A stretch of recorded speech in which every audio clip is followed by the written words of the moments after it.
Rich Logis joins me now. He is the Florida co-chair for Republicans for Harris. Thanks for being with us.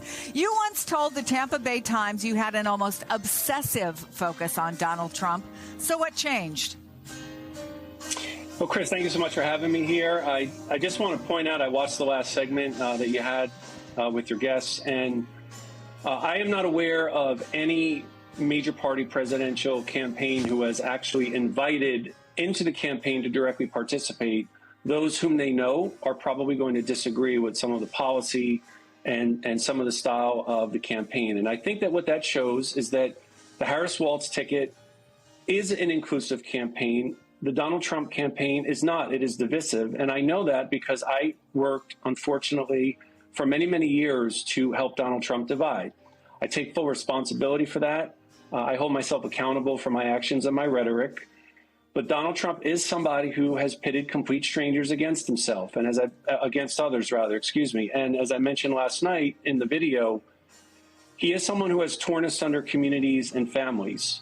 And at this moment in time right now, the Harris-Walz campaign has shown that it is an intrepid campaign to invite Republicans in. I also want to credit the Republicans who have aligned themselves with the Democratic Party when traditionally they had not voted Democratic.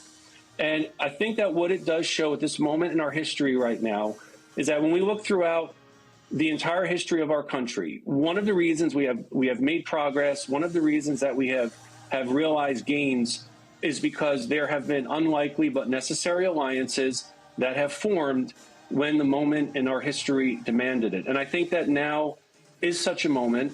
Ms. McCaskill has said that she doesn't think the election will be close.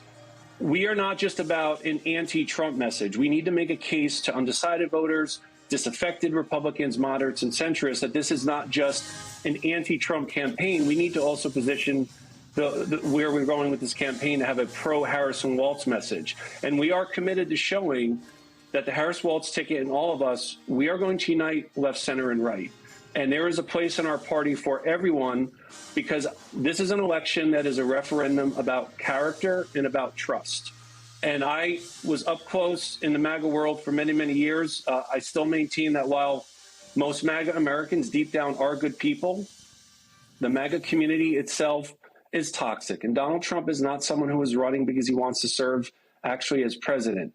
And there is a contrast that we're going to continue to make, that the Trump campaign, what he represented, and I came to realize what he represented, was moving backwards. We are committed to moving forward, but we're going to continue to make that case because no one is entitled to anyone's votes. We have to get out there and earn it, belly button, eyeball to eyeball, and we are going to do that. And I believe that if our turnout is as high as we think it can be, to Ms. McCaskill's point, I think that there can actually be an electoral and historic repudiation of the Republican Party in November.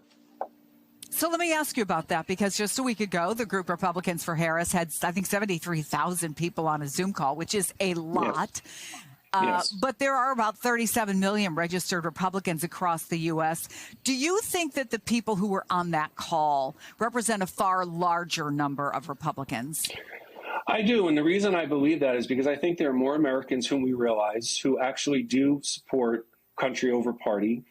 Since the video last night, which I am completely humbled and overwhelmed by the response. When I left MAGA in August of 2022, I actually did not think that anybody would care. And I have received a flood of comments today, as I have for the last several weeks, of Republicans saying to me they voted for Trump in 16 and or 20, and that they're committed to supporting the vice president's ticket. I've even had some who identified themselves as having been MAGA Americans beyond just partisan Trump voters who have said that they're starting to have some doubts, or others who have told me that their family, some of their friends are starting to have some doubts. So I think that there are many, many more out there.